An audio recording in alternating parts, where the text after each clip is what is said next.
Olá, sejam todos muito bem-vindos. Estamos aqui na 5ª temporada do Papo Cop, um programa realizado pela Mundo Cop, trazendo grandes convidados. E quem vai estar hoje aqui com a gente é o Leônidas Albano.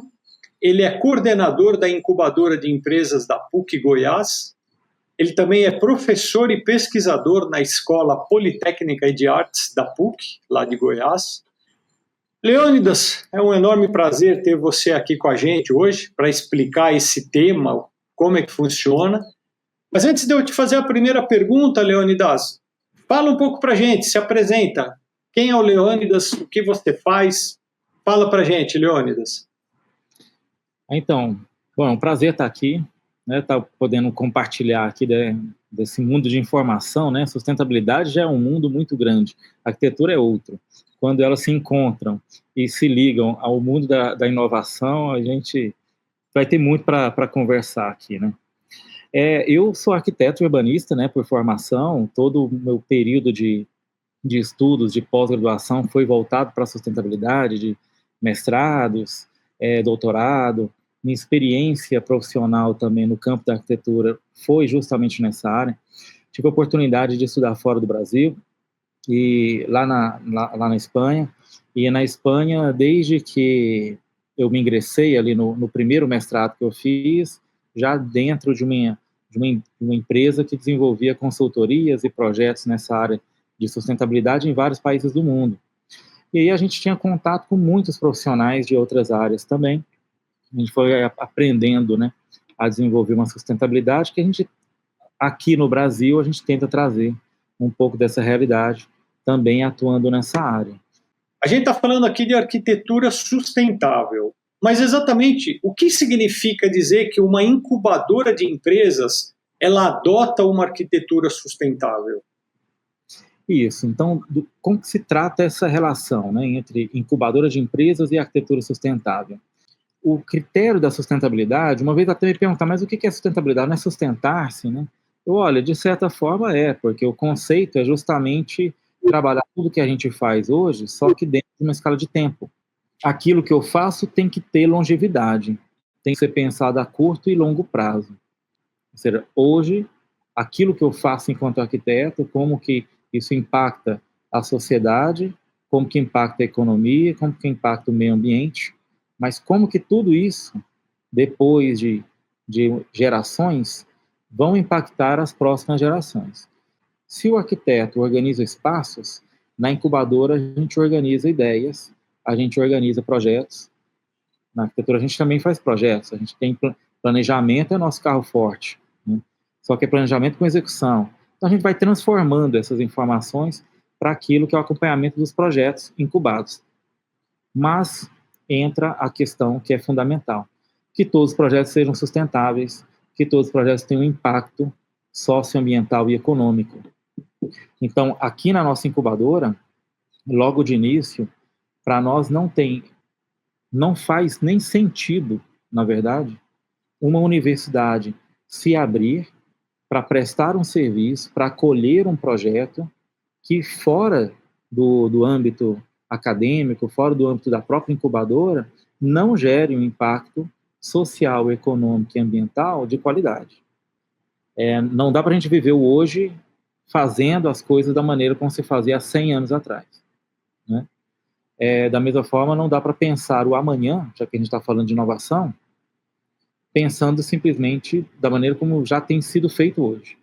Então, a escala do tempo naquilo que a gente faz hoje é muito importante, né? E Leônidas, só para entender um pouco melhor, você dentro aí da PUC, você trabalha na incubadora, você trabalha com todos os segmentos de mercado? Aqui a gente trabalha com todos os segmentos. A PUC Goiás está organizada em 5 escolas.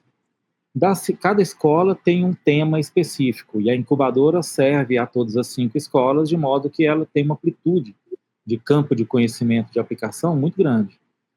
Então não dava para desenvolver sustentabilidade pensando somente com um corpo técnico. Aqui não, aqui também, da mesma forma, né? Porque aqui é muito difícil uma pessoa simplesmente entrar aqui com uma equipe somente composta por pessoas da mesma formação. Aqui elas vão se encontrando com as outras escolas, vão se encontrando com outras formações e vão constituindo um grupo mais diverso e dentro dessa diversidade vão encontrando caminhos de sustentabilidade. Qual que é o processo que vocês utilizam para buscar esses novos projetos? Como que vocês fazem essa abordagem nessa busca de novos projetos? Um é que a gente realiza eventos continuamente. Então, aquelas pessoas que vão nos conhecendo e que a gente vai conhecendo, vão entrando também numa lista de contatos nossa, onde a gente está sempre divulgando a possibilidade de entrada. Porque a entrada de projetos aqui na incubadora é por fluxo contínuo. Então, não tem uma data específica, um edital específico. Portas abertas. Pode entrar quando quiser. O que a gente sempre tenta fazer é que entre em grupo. Então, a gente forma uma comunidade e traz a comunidade inteira aqui para dentro. Então, a comunidade, dependendo do nível de desenvolvimento das propostas, a gente tem uma quantidade de projetos específicos para cada comunidade. A gente está sempre apoiando movimentos do governo, da prefeitura, de entidades do terceiro setor, para que elas desenvolvam desafios ou eventos, desafios como hackathon, maratonas de inovação, ou eventos específicos onde exista uma pré-seleção, exista, na verdade, o lançamento de um desafio, de um problema, uma série de equipes que buscam desenvolver esse problema e depois uma pré-seleção, algum tipo de avaliação das propostas. Quando a gente entra dessa maneira, a gente abre a possibilidade daquelas propostas que receberam uma boa avaliação, depois receberem acesso de incubação dentro da universidade. Então, a gente tem feito muito isso, e isso tem funcionado muito bem. E essas incubadoras que você organiza aí dentro, você pode falar assim, você tem uma porcentagem de quantas elas foram para frente, ou quantas elas desistem? Você tem um parâmetro desse número? Olha, então, é sempre um grande desafio, porque a gente aqui tem incubados que já estão estão chegando no terceiro ciclo, que é o ciclo da aceleração, que é onde o objetivo da aceleração é transformar as empresas em lucro real, ou seja, faturamento máximo, né? A gente tem, então, incubados que já captou mais de 5 milhões do governo público e está já tramitando ali ações comerciais com grandes stakeholders nacionais, né, como Natura, Boticário, ou seja, grandes empresas a nível nacional. Como a gente também tem incubados aqui que estão lá no início do processo, que tem uma ideia um pouco vaga do processo e a gente desenvolve a ideia aqui dentro, junto com eles. Então, dentro desse cenário, que é muito diverso, a gente tem empresas que, de repente, deixam de existir porque existiu uma divergência entre os sócios. O nosso trabalho é mais de gestão de pessoas, nesse caso. Um outro porque, ao longo do processo, foi encontrando formas melhores de desenvolver aquele produto e a empresa se desmembrou. Se tornaram duas porque encontraram, durante o caminho de desenvolvimento daquela tecnologia, uma outra possibilidade e que, portanto, resolveram aí abrir a possibilidade de entrada de novos sócios, dividiram ali para darem a viabilidade para o negócio. Mas percentuais, índices são muito difíceis de serem definidos porque o campo é muito diverso. Para o empreendedor aí que ele está buscando espaço numa incubadora, quais seriam esses benefícios concretos de escolher uma que adota princípios de arquitetura sustentável em comparação com uma tradicional? Aquele que pensa de uma maneira sustentável e aquele que pensa de uma maneira não sustentável. Eu ia dizer convencional, mas está deixando de ser convencional. Eu sou daqueles otimistas onde o convencional é o sustentável, né? Então, veja bem, para nós aqui, vale muito mais a pena, né? Vamos trabalhar com os projetos que já pensam ser sustentáveis. Às vezes ainda não são, mas tem, inclusive, a proposta, né, para isso. Aquele que já pensa de uma maneira sustentável e está buscando um projeto dessa natureza, tem um perfil daquele profissional que busca uma incubadora. Geralmente a pessoa que não pensa de maneira sustentável nem passa pela cabeça dele entrar numa incubadora. O mundo da incubação de empresas, o mundo da inovação, sem sustentabilidade perde seu sentido. E quem não pensa sustentabilidade, me parece que ainda não faz parte do meio. Está muito distante disso. Agora, ainda que ele esteja presente, tenha ouvido falar, e talvez seja interessante para ele, a pessoa que pensa de uma maneira sustentável logo percebe as facilidades e os benefícios que vai encontrar. O que não pensa assim, talvez não enxergue os benefícios que ele mesmo ganharia. Vou dizer de uma maneira muito prática. Networking. A gente tem aqui, por exemplo, uma área aberta para as empresas trabalharem, se conhecerem, discutirem seus projetos e conviverem cotidianamente. Aquele que pensa de uma maneira sustentável já vai entender que o projeto dele faz parte de um ecossistema. Que ele conhecer outros que também desenvolvam soluções complementares, para ele só tem a ganhar. E ele vai perceber que quanto mais os outros ganham, ele também ganha. Ele é uma pessoa, ele é um perfil de profissional que busca melhorar o seu próprio entorno. Porque quando ele melhora o entorno, ele também é beneficiado. É como eu sempre falo, se o malandro soubesse o quanto é lucrativo ser honesto, ele era honesto só por malandragem, sabe? Então, assim, seja por malandragem ou não, todo mundo vai ganhar. Se ele tem essa mentalidade, ele já entende que uma incubadora vale a pena. Então, assim, claro que a gente não está falando aqui sem julgamento, né, dizer, isso está certo, isso está errado, mas a gente está apontando alguns caminhos.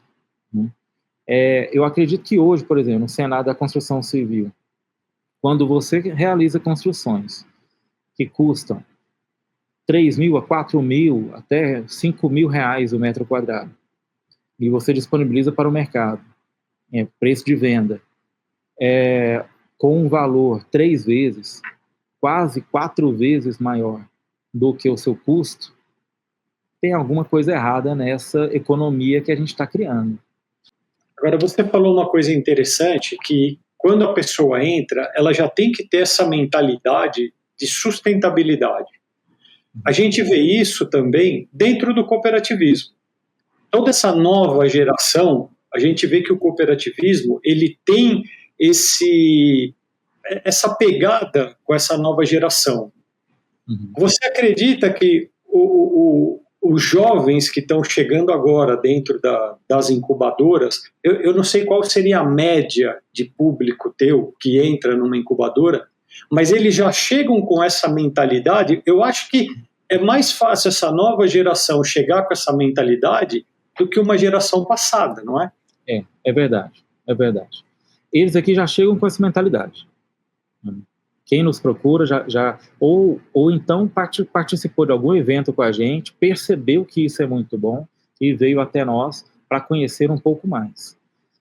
Concordo totalmente, sabe, em gênero e grau, que aquele que pensa de uma maneira cooperada, está envolvido de alguma maneira numa cooperativa, já tem muito mais arcabouço teórico, né, e experiência prática para desenvolver trabalhos com sustentabilidade, porque o modelo de negócio de uma cooperativa já favorece isso. Aqui, todos somos um grupo, trabalhamos juntos em função de um ideal, aquilo que nos une.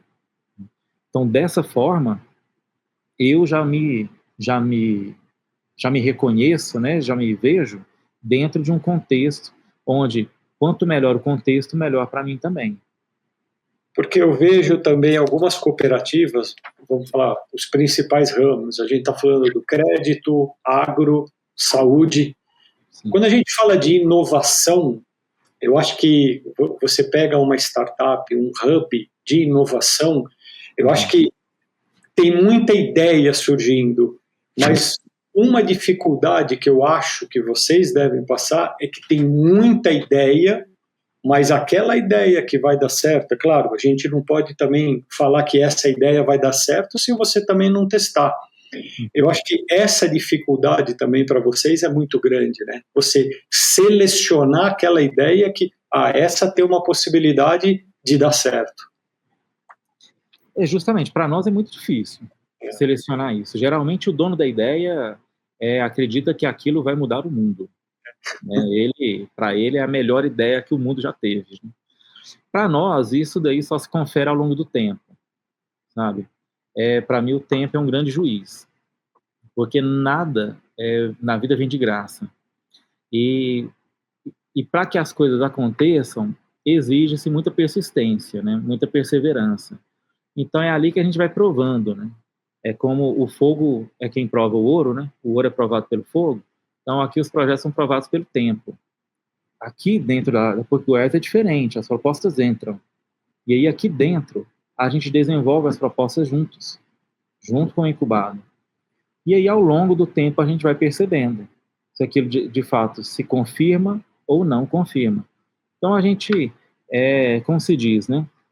A gente entende que tudo aquilo que entra na incubadora enquanto ideia, enquanto projeto, é simplesmente uma hipótese, mas para o processo de confirmação da hipótese, ele se dá dentro da incubadora. Ele é um projeto de médio e longo prazo. É um projeto de 1 ano. Por exemplo, ciclo 1 é um processo de 1 ano. Quando ele termina esse processo de 1 ano, ele está apto a captar recursos, a transformar aquela ideia em algo realmente viável para desenvolver todo o produto. Ele criou uma empresa, mas a empresa só nasceu. Então já é um processo um pouco mais lento, né? Que a gente está falando, pelo que eu estou entendendo, de novas ideias. Geralmente, quando vai numa incubadora, a empresa, os participantes, eles estão trazendo novas ideias. Então, nunca você vai pegar uma ideia que já está pronta. Então, esse é a principal dificuldade, é você fazer essa ideia ganhar corpo e, principalmente, ser sustentável e trazer retorno financeiro, né? A gente até fala muito isso. A sustentabilidade, muitas vezes, é vista como de uma maneira muito voltada para o ambiental, e ela não é só ambiental. A sustentabilidade é um termo que nasce na economia, e para entender de sustentabilidade, você tem que entender primeiro de economia. O ambiente e o social, ele vem inclusive depois, né? Mas ele é um conceito que nasce da ministra de Economia, da ministra Brundtland. Por isso que é muito importante o contato com as cooperativas, porque uma ideia fora de seu contexto, vamos supor, tem aqui um grupo de estudantes que estão desenvolvendo um trabalho, junto com uma pesquisa, tem uma grande ideia. Vamos desenvolver isso. Para quê? Para sanar aquela necessidade. Ok. Se ele não está próximo da necessidade, a chance que tem dele estar pensando que essa ideia é muito boa, quando ela já existe, já foi implementada, inclusive até já foi descartada, é muito grande. Então aí, a aproximação das cooperativas com a universidade e vice-versa é fundamental. Fundamental. Porque aí a cooperativa traz para nós uma visão mais clara do que são as demandas, do que cabe, do que não cabe, do que de fato se aplica ou não, e a universidade se encarrega de solucionar os problemas. Quando eu descobri o Snapchat, que hoje no Brasil ele praticamente não existe, né? Fora do Brasil tem alguns países que ele é muito mais forte do que o Instagram, do que o WhatsApp. Quando eu descobri o Snapchat, eu falei assim, gente, mas se eu tivesse tido essa ideia, eu jamais ia nem contar para ninguém, porque isso eu acharia que não teria valor nenhum. Porque, veja bem, eu venho de uma geração onde o álbum de fotos era muito importante. Então, para mim, fotografia é registro, e registro tem que ser guardado. Aí vem um cidadão que me inventa de que foto tem que desaparecer em 24 horas, e que isso é que é bom. Então, na minha lógica, na minha realidade, não, isso é péssimo. Vai para ele, sim. E é disso que eu estou falando, sabe? Então, se uma cooperativas relacionadas à saúde, economia, por exemplo, se elas estão lá todos os dias trabalhando dentro de um contexto, o que a gente tem que fazer? Tem que trazer para cá para conversar com a gente tem que ir até lá, tem que fazer essas pontes. Nessas pontes, a gente tem uma capacidade muito mais real de gerar inovação, seja boa para elas e boa para todo mundo. O que você observa dessa nova geração? Qual a tua expectativa de futuro para essa nova geração que está entrando? Sim. Olha, eu tenho uma visão muito otimista, né? Como eu já citei aqui hoje. Tem muita gente que fala assim, quando olha para o passado assim, com uma certa melancolia, dizendo, nos meus tempos, aqueles tempos de Aurora, como eram bons, né? Acho que eram bons mesmo, mas tem muita coisa boa na geração de hoje que a minha, por exemplo, não tinha. Vou dizer uma coisa. Iniciamos o semestre. Tínhamos 15 alunos numa turma.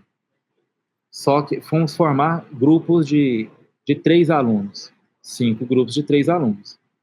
Só que alguns alunos não haviam participado da aula. Então ficou um grupo com uma aluna só.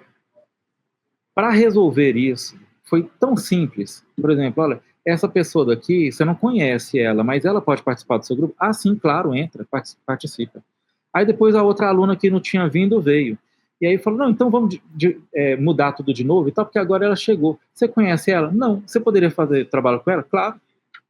Essa geração da agora é mais inclusiva. Ela entende mais as diferenças. E tá tudo bem você ser diferente de mim, porque eu também sou diferente de todos os outros. E nisso reside o nosso valor. Na minha geração era completamente diferente. Todos tinham que ter um determinado padrão. Quem estava fora do padrão era excluído, né? Era o tal do bullying e tal. Então, hoje, até mesmo entender as próprias limitações. Na minha geração, a gente tinha que ser o senhor perfeito. Quando a pessoa errava, aquilo era um motivo de vergonha. Hoje não. Hoje eles já começam a conversa se criticando. Não, pessoal, é porque, olha, eu não estou entendendo bem esse negócio aqui, é porque, assim, esse negócio é bem difícil de entender. Eu sei nada sobre isso. Eles não têm problema de aceitar as próprias limitações. A gente construiu um mundo mais inclusivo, um mundo mais diverso e capaz de respeitar as opiniões diferentes, as opiniões uns dos outros. Hoje em dia, qualquer caminho de inovação tecnológica, qualquer caminho de sustentabilidade passa por essas palavras-chave. A aceitação das diferenças, o entendimento da riqueza na diversidade, da inclusão como caminho mesmo para a construção de uma boa sociedade. O caráter velocidade no aprendizado e na construção da vida para essa geração é um grande desafio. Porque hoje a gente fala de pitch de 3 minutos. Mas agora a gente acabou de fazer na incubadora aqui uma oficina de pitch. A gente fez pitches de 1 minuto. Então aquilo que eram 3 etapas do pitch, né, que é basicamente, né, falar de conceito, né, falar de ethos, falar de pathos, né, e tal, em 3 partes. Aquelas 3 partes a gente colocou terços de 1 minuto. Porque as pessoas que tinham tempo de 3 minutos para ouvir, agora só tem 1. A gente vê essa nova geração, é o que você falou, o erro para eles faz parte. E tem que ser assim, porque se você não arriscar, como que você vai ter uma coisa nova? Acho que a tua colocação foi perfeita.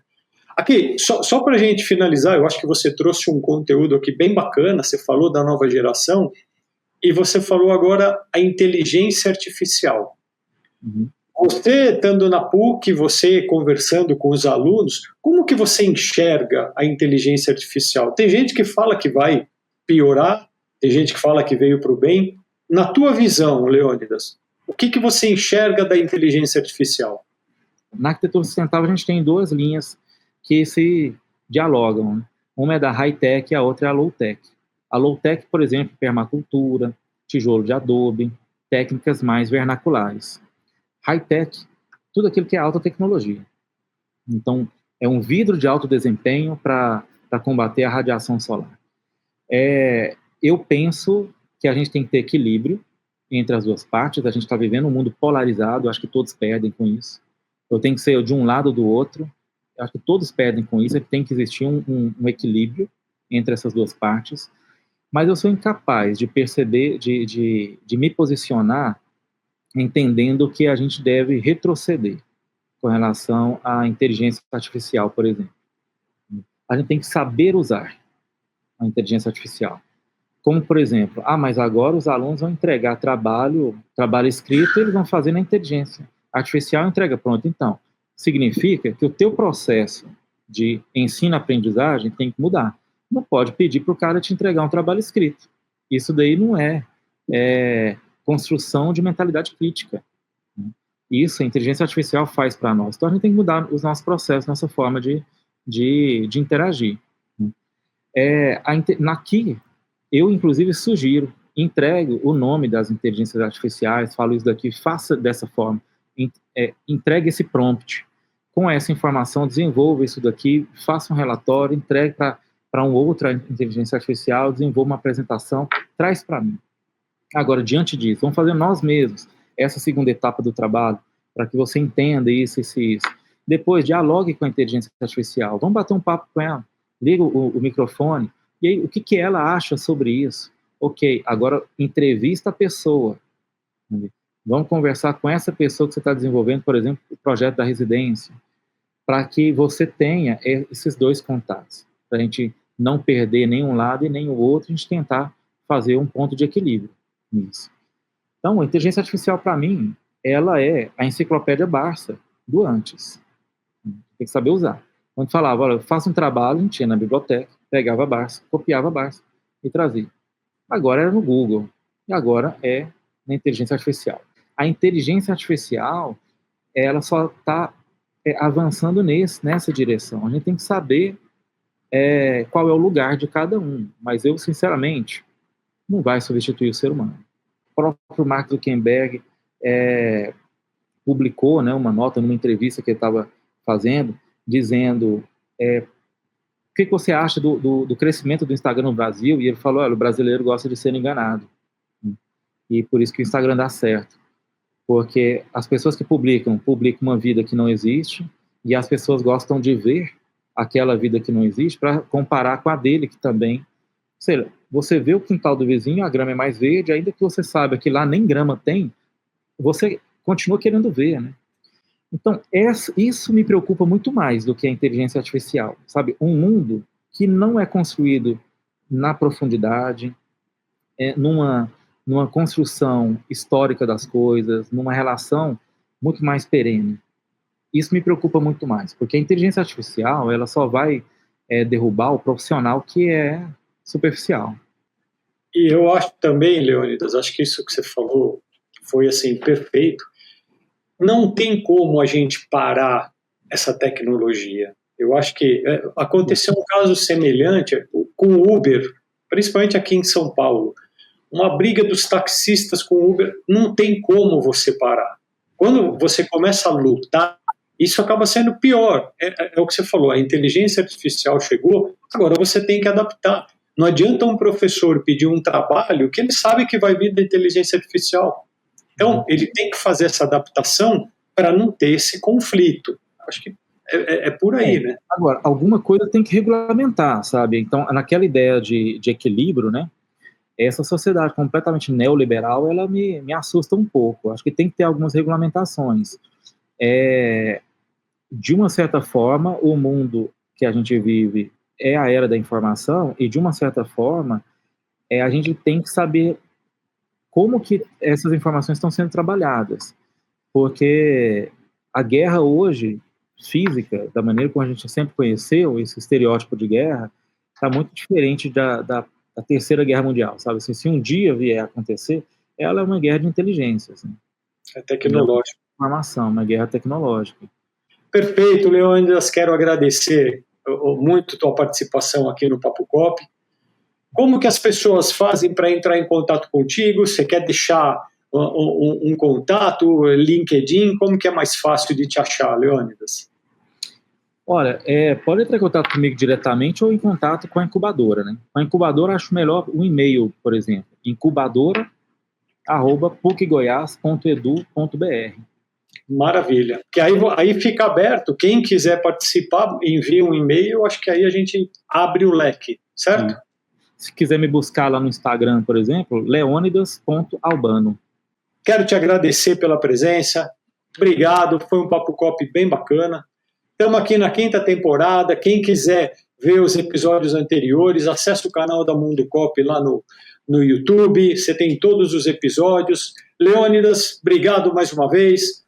Um grande abraço. Até a próxima. Tchau. Obrigado. Obrigado, viu? Um abraço. Um abraço, tchau, tchau.